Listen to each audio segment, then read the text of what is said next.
बोली कि मेरा काम ही है खाने का, मैं खाऊंगी।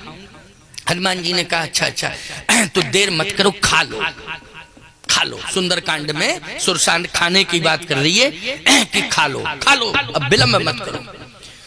सुरसा ने सबसे पहले 1 योजन का मुंह बढ़ाया।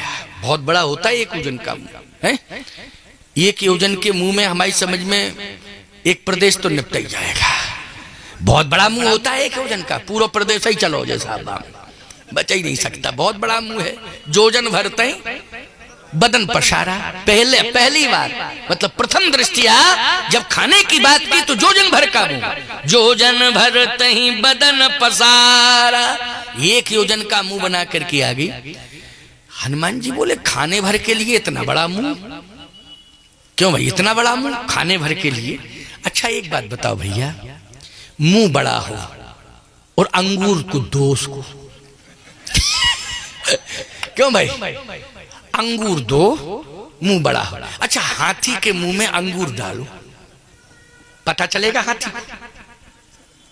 हाथी को क्या पता चलना अंगूर कितना बड़ा? हाँ कद्दू खिलाओ तो कद्दू बड़ा होता है। क्यों भाई? फल बड़ा और मुंह छोटा, समस्या बनी रहेगी। बोलो बनी रहेगी कि नहीं?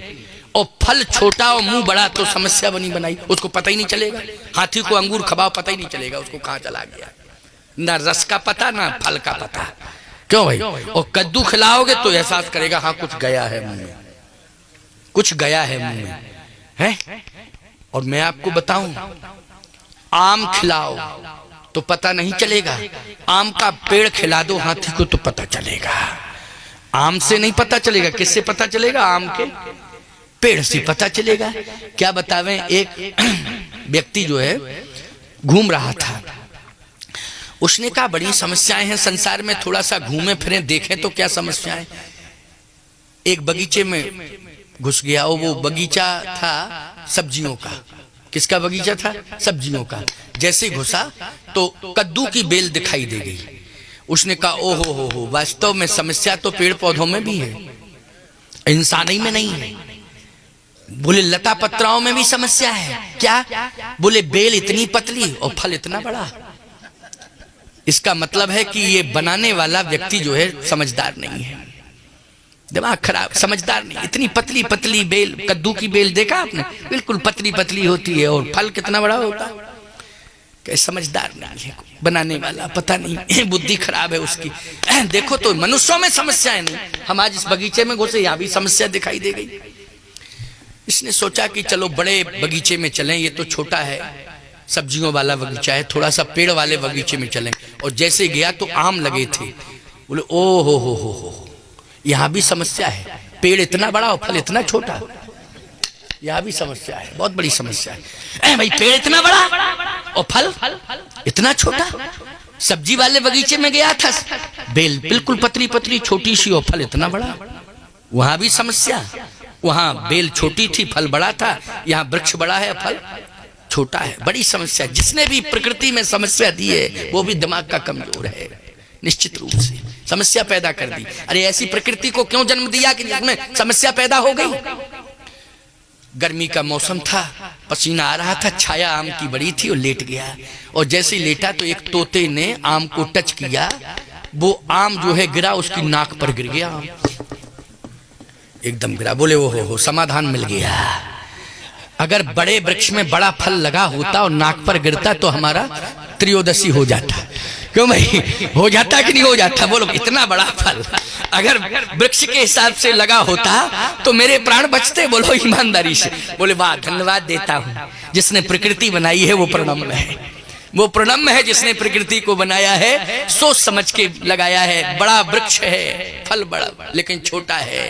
क्यों? समाधान है। ये गिर गया था तो कम से कम एहसास भर हुआ है, प्राण नहीं निकले। क्यों भाई? क्योंकि आम छोटे छोटे आकार में होता और कहीं कद्दू लगा होता तो निश्चित है कि प्राण बचते ही नहीं। और हमारे घर में समस्या पैदा हो जाती, बच्चे भूखों मर जाते। निश्चित रूप से बचा लिया, समाधान है समस्या। प्रकृति उसने कहा समस्या नहीं है, समस्या तो इंसान है, प्रकृति तो समस्या का समाधान है प्यारे। इसलिए प्रकृति से कभी भी समस्या पैदा नहीं होती है, प्रकृति से समस्या दूर होती है। बोलो दूर होती है कि नहीं होती? समस्या जब भी पैदा होती है तब इंसान से पैदा होती है। बोलो होती है कि नहीं होती है? और प्रकृति को इंसान जब छेड़ता है तो वैश्विक महामारी आ जाती है, जैसे कोरोना है, ओमिक्रॉन, जाने क्या क्या तमाम वेरिएंट आए। बोलो आए कि नहीं आए? ये समस्या पैदा कब हुई? जब प्रकृति को छेड़ा गया। इसलिए समझ लेना चाहिए कि समस्या प्रकृति नहीं है, इंसान समस्या है, प्रकृति तो समाधान है। तो हनुमान जी ने कहा कि खा लो, लेकिन हनुमान जी ने सोचा ये खा नहीं पाएगी। कब? क्योंकि मुंह 1 योजन का है, हम 2 योजन के हुए जाते तो कहां से खाएगा? हम 2 योजन के बने जाते हैं, 1 योजन का मुंह है, हम 2 योजन के बने जाते हैं। तो जैसे ही मुंह 1 योजन का बनाया सुरसा ने, हनुमान जी जो है दूने हो गए। जोजन भरता है बदन पसारा, कपितन कीन दुगुन, हनुमान जी दूने हो गए। खाओ। क्रोध में आ गई सुरसा। उसने कहा अच्छा चैलेंज दे रहा है। क्यों भाई? एक बात बताओ, महंगाई आवे और तुम खर्चे बढ़ाओ तो महंगाई नाराज होगी कि नहीं होगी? बोलो कि चैलेंज दे रहे हो? अच्छा तुम चैलेंज दे रहे हो, महंगाई आई तो तुमने खर्चे और बढ़ा दिए। हम तुम्हें छोड़ नहीं सकते, हम तुम्हें अब नहीं छोड़ेंगे, अब तुम बच नहीं पाओगे मुझसे। अच्छा बोलो, महंगाई बढ़े तो खर्चे बढ़ाना चाहिए, समस्या पैदा करना है कि नहीं? खर्चों को घटाना चाहिए कि बढ़ाना चाहिए? महंगाई में खर्चों को कम करने की जरूरत है। सुंदरकांड शिक्षा दे रहा है। ये सुंदरकांड तुम्हारे परिवार की समस्याओं से जुड़ा है कि नहीं जुड़ा है? बस बात ये है कि आओ बैठो सुनो, तब ना समाधान मिलेगा। जब सुनना ही नहीं है, बैठना ही नहीं है, तो फिर क्या है? समस्या ही समस्या रहेगी। बोलो रहेगी समस्या कि नहीं? सुरसा को क्रोध आया। अच्छा इसका मतलब चैलेंज दे रहे हो? 16 योजन, एकदम 1 से इतना क्रोध आया। अरे हनुमान जी अगर दूने हो गए थे, 1 योजन का था, 2 के हनुमान जी हो तो वो 4 की हो जाती, बस ज्यादा से ज्यादा। क्यों भाई? बढ़ती तो कितना बढ़ना चाहिए था? 4 योजन का, लेकिन वो 16 डायरेक्ट 1 के बाद 16 योजन मुख तह ठेऊ, तो तुरंत पवन सुत 32 भयऊ। हनुमान जी तुरंत दूने हो गए। सुरसा बोली दिमाग खराब है, दूने क्यों होते हो? दूने क्यों होते हो पहले ये बताओ। हनुमान जी बोले 2 से ही हमें प्यार है, तीसरे से प्यार नहीं है। बोले 2 से किससे? बोले 1 रा से, 1 माँ से। क्यों भाई? 2 से प्यार है, 1 रा से और दूसरा माँ से। हमें तीसरा किसी से प्यार ही नहीं है। क्यों भाई? रा माँ के अलावा हमें रकार और मकार, बस 2 से ही हमें प्यार है और किसी से प्यार नहीं। हमारा हिसाब ही दूने का है, इसलिए हम तो 2 से ही प्रेम रखते हैं। हम 2 दूने ही होंगे, दूने ही, क्योंकि 2 से ही मतलब है। सुरसा ने कहा अच्छा।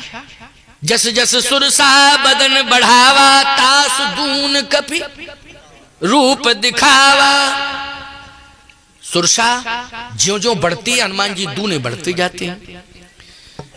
अब समस्या ये है कि वो बढ़ रही है, हनुमान जी दूने बढ़ रहे हैं। अब यात्रा रुक गई।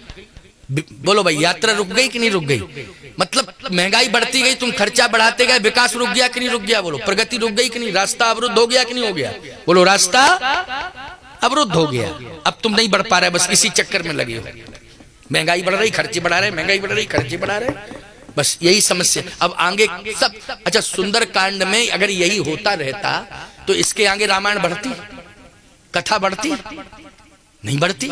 अच्छा रामायण नहीं लिखी जाती, फिर इसका नाम हो जाता सुरसायन। हाँ भाई, सुरसई का चरित्र जब बढ़ता जाता है तो इसका नाम क्या हो जाता है? जल्दी बोलो। सुरसायन, रामायण नहीं। अब भगवान राम ने कहा, क्या कहा? संत समस्या नहीं होता है, समाधान होता है। तुम समस्या हो कि समाधान? हनुमान जी ने कहा कि मेरी समझ में नहीं आ रहा है। भगवान ने कहा मैं समझा रहा हूं। क्या? छोटे हो जाओ। क्या हो जाओ? छोटे। इससे क्या होगा? बोले छोटा होने से समाधान मिल जाएगा। बड़ा होने से कभी समाधान नहीं मिलता है। बोलो मिलता है क्या?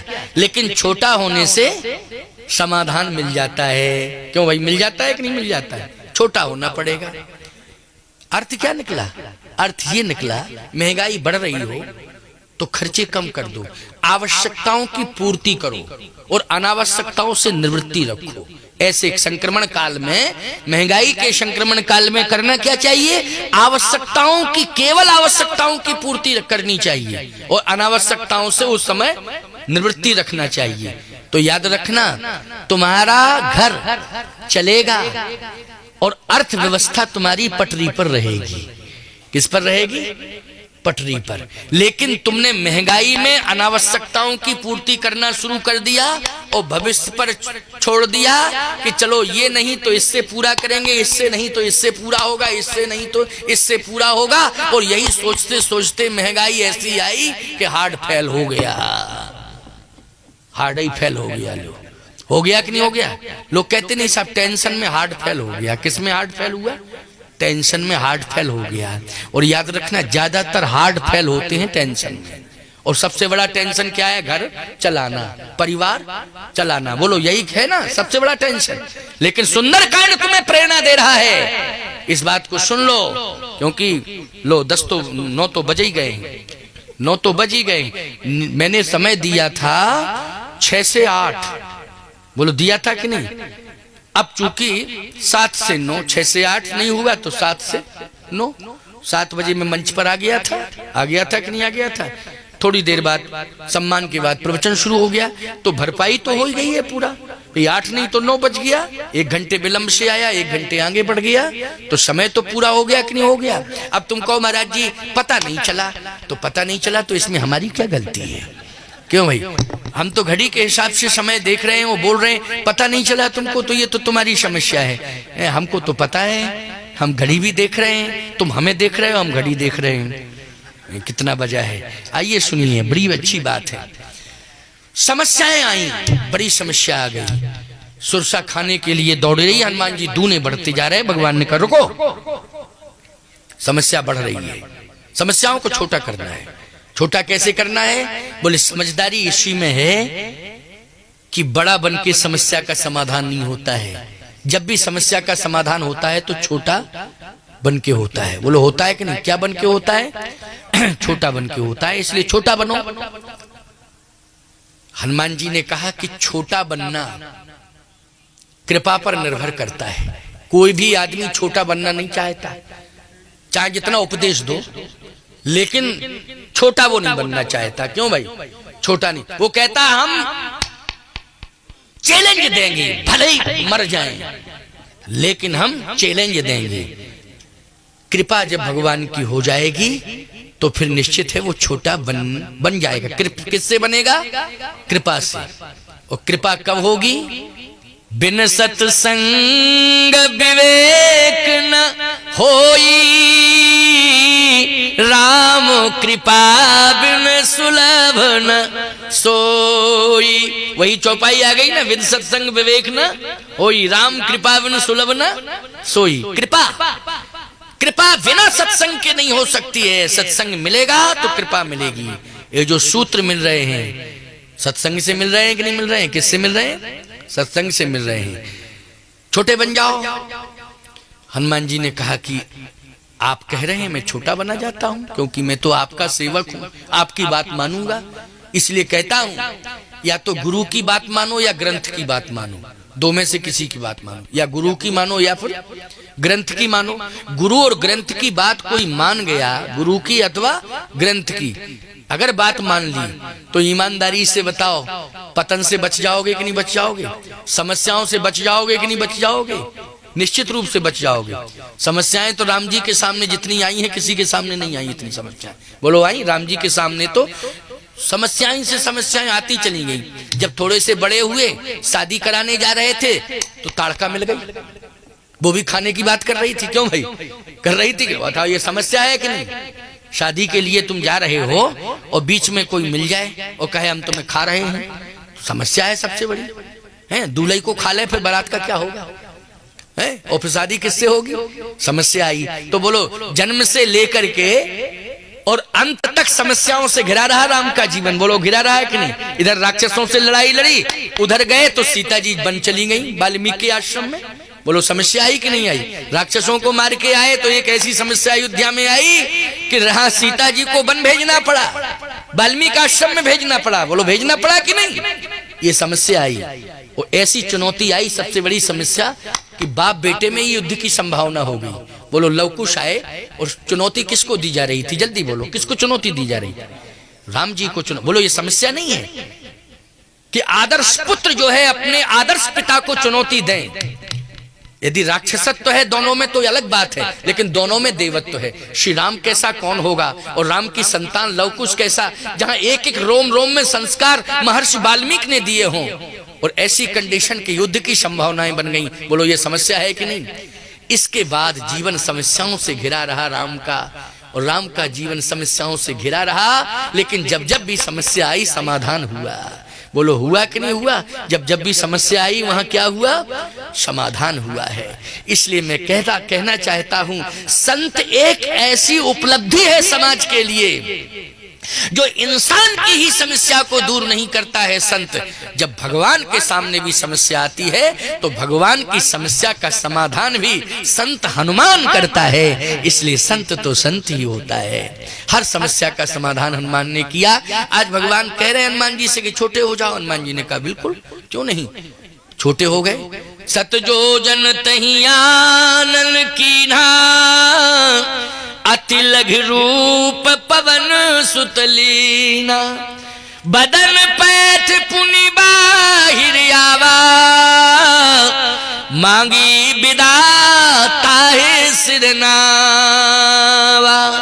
जो सुरसा खाने की बात कर रही थी, आज वो सुरसा आशीर्वाद दे रही है। क्या दे रही है? आशीर्वाद। राम काज सब करी हो तुम बल बुद्धि निधान। राम काज सब करी हो तुम बल बुद्धि निधान। आशीष दे गई सो हरस चले हनुमान। आशीर्वाद दे करके गई। अब बोलो समाधान हो गया कि नहीं हो गया? जहां खाने की बात कर रही है वहां पर प्राणदान देने की बात कर रही है। आशीर्वाद, आशीर्वाद से व्यक्ति क्या होता है? दीर्घायु होता है। बोलो आशीर्वाद से क्या होता है? व्यक्ति दीर्घायु होता है। दीर्घायु होने का आशीर्वाद देकर के गई है सुरसा। सीधी सी बात यह है, अगर छोटे बन जाओगे, विनम्र बन जाओगे तो आशीर्वाद मिलेगा। क्या मिलेगा? आशीर्वाद मिलेगा। और आशीर्वाद मिलेगा तो कोई समस्या नहीं रहेगी, और आशीर्वाद से हर समस्या छोटी होती जाएगी। एक दिन वो समस्या दूर होती जाएगी। अकड़ोगे मकड़ोगे, अभिमान करोगे तो समस्याएं बढ़ती जाएंगी। और विनम्र होकर के आशीर्वाद लेने की कामना करते रहोगे कि हमें नहीं आशीर्वाद, तो समस्याएं जो रहेंगी वो धीरे धीरे धीरे धीरे दूर होती जाएंगी। समझ गए हो कि नहीं? तो सत्संग से आपको क्या प्रमाण मिला है कि समस्याएं आएंगी, बड़ी से बड़ी समस्याएं आएंगी, लेकिन आशीर्वाद लेने के आकांक्षी बने रहो। हमेशा हर पल क्या लेने के? आशीर्वाद लेने के आकांक्षी बने रहो तो समस्याएं दूर होती रहेंगी। और यदि तुम सम्मान लेने के आकांक्षी बने रहोगे कि सम्मान मिले हमें, यही इच्छा तुम्हारी बनी रहेगी कि सम्मान मिले सम्मान मिले, तो समस्याएं सम्मान के चक्कर में बढ़ती जाएंगी। बोलो, वो आशीर्वाद लेने के चक्कर में पड़ जाओगे तो समस्याएं घटती जाएंगी। ये सुंदरकांड ने सूत्र दे दिया। बोलो दे दिया ना सूत्र? क्या? कि आशीर्वाद लेने की कामना लेकर के तुम घर से निकलो कि हमें आशीर्वाद लेना है, समस्याएं दूर होंगी। और घर से निकले सम्मान पाने के चक्कर में तो समस्याएं बढ़ती जाएंगी, और समस्याएं बढ़ेंगी प्यारे तो फंसते चले जाओगे। और आशीर्वाद मिलता रहेगा तो समस्याओं के बंधन से छुटकारा मिलता रहेगा। सुंदरकांड यही आपको प्रेरणा और शिक्षा दे रहा है।